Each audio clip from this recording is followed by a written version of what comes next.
সামনে আসছে পঞ্চায়েতের বিজ্ঞপ্তি, তাই আমরা এক ঝলকে দেখে নেব পঞ্চায়েতের বিভিন্ন পদ ও পরীক্ষার পদ্ধতিগুলো। তো আমরা যদি দেখি এখানে, তাহলে প্রথম স্থানে রয়েছে, মানে নিচু থেকে যাই, নিচুতে স্থানে রয়েছে পঞ্চায়েতের কর্মী, সমিতির লিপিক এবং গ্রুপ ডি।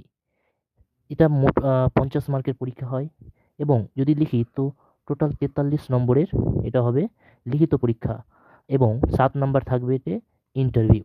তারপর দ্বিতীয় একটু উপরে, মানে এই গ্রুপ ডি থেকে একটু উপরে, বা সমিতি লিপি বা পঞ্চায়েতে যে কর্মী আছে তার থেকে একটু উপরে পদ, অর্থাৎ গ্রাম পঞ্চায়েতের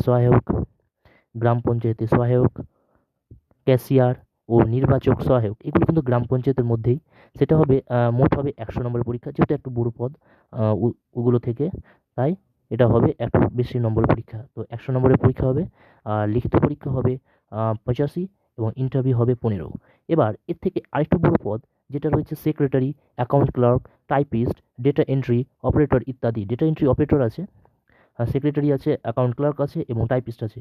তো এগুলো হচ্ছে ওইগুলো উপরে 1-2 থেকে একটু বড় পদ।